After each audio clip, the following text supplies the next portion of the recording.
Difference between NRO, NRE and FCNR account. NRO, NRE और FCNR account में क्या अंतर है? एक्रोनिम्स यानी कि लघु रूप में, संक्षिप्त रूप में इनको क्या कहेंगे? तो एनआरई को फुल फॉर्म में बोलेंगे non residence external account, NRO को नॉन रेसिडेंस ऑर्डिनरी अकाउंट और FCNR foreign currency non resident account. अभी किस पर्पज़ के लिए खोले जाते हैं? It is an account of an NRI to transfer foreign earning to India, यानी कि ये एक एनआरआई व्यक्ति का खाता उस पर्पज़ के लिए खोला जाता है जब उसको अपनी विदेशी कमाई इंडिया को भेजनी होती है। जैसे इंडिया में अगर उसके फैमिली वाले रह रहे हैं तो विदेश से वो पैसा अपने इंडिया में ट्रांसफ़र करना चाहता है, तब उसको एनआरई अकाउंट खोला जाता है। एनआरओ किस लिए खोला जाता है? It is an account of an NRI to manage the income earning in India. ये किस लिए खोला जाता है?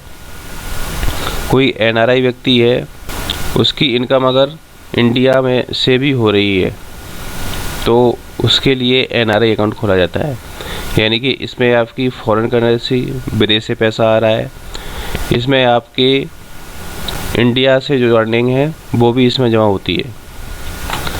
और एफसीएनआर ये आपका एक तरह का एफडी अकाउंट है, टर्म डिपॉजिट के लिए खोला जाता है सिर्फ 1 से 5 साल के लिए, मिनिमम 1 ईयर से 5 ईयर। नॉमिनेशन फैसिलिटी तीनों में अवेलेबल है। नॉमिनी आपका एनआरआई या इंडियन कोई भी बन सकता है। टैक्सेबिलिटी, अब जिस आदमी की फॉरेन अर्निंग हो रही है, यानी कि जो विदेशों से पैसा भेज रहा है, तो विदेशों में तो अगर वो पैसा टैक्सेबल है तो टैक्स भी दे रहा है, नॉन टैक्सेबल है तो विदेशों की अपनी टैक्स जो प्रोसीजर है उस पर निर्भर करता है। पैसा ये विदेश से भेज रहा है तो इंडिया से अर्निंग हो नहीं रही इसकी, तो विदेश से लगने वाले पैसे पे ये कोई टैक्स नहीं लेंगे। अगर और दूसरी तरफ देखा जाए तो इसमें इंडिया में अर्निंग हो रही है तो इंडिया की सरकार इस पर टैक्स लगाएगी, तो इस पर जो इंटरेस्ट अर्न किया जाता है उस पर ये टैक्स देना होगा। और इसमें भी आपके क्या है, विदेश से पैसा जमा किया जाता है, यानी फॉरेन करेंसी इसमें जमा की गई, उसके बाद एफडी बनाई गई, टर्म डिपॉजिट, तो ये भी टैक्स फ्री रहेगा। और रिपेट्रेबिलिटी यानी कि स्वदेश भेजने योग्य। अब ये अकाउंट रिपेट्रेबल यानी कि वो आपका फॉरेन करेंसी इंडिया को भेज रहा है तो ये रिपेट्रेबल है, ये भी आपकी रिपेट्रेबल है, लेकिन जो इंटरेस्ट है वो तो आपका पूरा, लेकिन जो प्रिंसिपल अमाउंट है उसकी एक लिमिट के अंदर, और ये आपका पूरा रिपेट्रेबल है। जॉइंट अकाउंट की फैसिलिटी सभी में है, बस इसमें क्या है, आपके 2 एनआरआई मिलकर के जॉइंट अकाउंट खोल सकते हैं। इसमें एनआरआई या इंडियन सिटीजन कोई भी जॉइंट अकाउंट खोल सकता है, और इसमें 2 एनआरआई मिलकर जॉइंट अकाउंट खोल सकते हैं।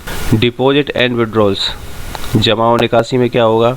Can deposit in foreign currency and withdrawal in Indian currency. इसमें क्या है, वो सिर्फ पैसा भेज रहा है विदेश से, तो विदेश से करेंसी वो जमा कर रहा है इंडिया में, उसको आप विड्रॉल कर सकते हैं, लेकिन इंडिया से आप जमा नहीं कर सकते। जमा वो सिर्फ विदेश से ही करेगा, फॉरेन से। Can deposit in foreign as well as Indian currency and withdrawal in Indian currency.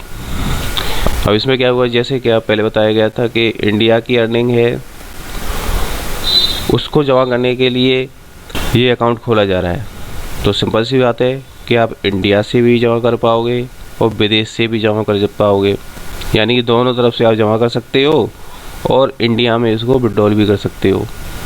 यानी कि विड्रॉल सब में इंडिया में कर सकते हो, बस ये है कि एनआरई में जमा सिर्फ फॉरेन से ही होगा, एफसीएनआर में भी जमा सिर्फ फॉरेन से ही होगा, और एनआरओ में आपका जमा फॉरेन और इंडिया दोनों। एक्सचेंज रेट रिस्क पे क्या है, इस पे भी आपका जो एक्सचेंज की जो रेटें रहती है करेंसी एक्सचेंज में वो बदलती रहती है, तो उनका इस पे इफ़ेक्ट पड़ता है। और इस पे आपका करेंसी एक्सचेंज का कोई इफेक्ट नहीं पड़ता। और ये चूँकि क्या है, एक एफडी है, तो एक बार ये जमा होगी तो उस पर कोई चेंज का अंतर ही नहीं पड़ेगा। ये आपका सिर्फ एनआरई, एनआरओ और एफसीएनआर अकाउंट में